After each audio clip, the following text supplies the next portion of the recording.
My number one reason for telling someone to visit Israel is one thing, it touches the heart of God. It says in the word that, Israel is the apple of his eye. And you know what? That's the most sensitive part of the body is the eye. And it's almost like the main artery of God. And it's once you go into that geographical area and you set your foot down, something inside of you awakens, and you synchronize with the heart and the thoughts and the plans of God, what He has for His people there.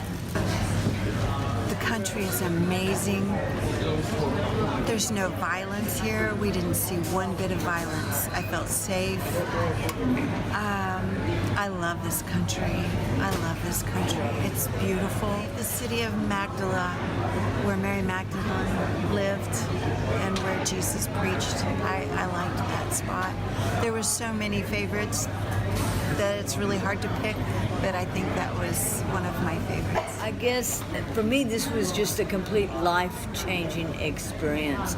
It's hard to explain to somebody what about an experience you had when they haven't experienced it.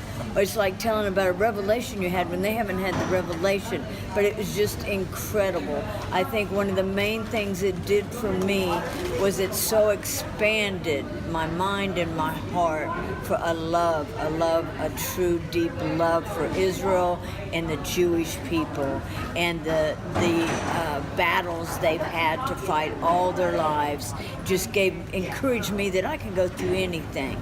The Holocaust Museum. Not necessarily what I liked, but when we went through the children's part of it, when they was naming off the names and how old they were and all of that, it just made me think of the Holocaust we have going on in America with the abortion. We actually walked where Jesus walked. So my Bible will be coming alive. So now when my pastor is preaching and reading through the scriptures and he mentions the city of David, I was there. We were there. It's a very moving, very emotional experience to actually walk into the tomb where Jesus was laid and He arisen. He arose and walked out of that tomb. We walked in that tomb and we praised God. We raised our hands and we said, He's risen. And it was real. It's real. My favorite place was the Sea of Galilee. So many things took place there. It was just incredible to be right where Jesus spoke and walked and performed miracles and just lived and loved humanity, and He taught us a lot.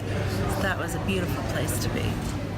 Probably my number one takeaway was seeing how they take this soil, these rocky hillsides, and they turn them into gardens and they grow beautiful things. They grow all kinds of plants and crops. Jim noticed that they had cotton fields, they had cornfields, and of course olive, whatever they call them. And I think that people, to understand the Bible better, will really benefit from coming to the country and never have to fear their safety. I mean, never once did we in any way feel threatened or insecure. I'd encourage anyone to come. You've got to come to Israel. You've got to come experience and get your own revelation. It's an incredible country.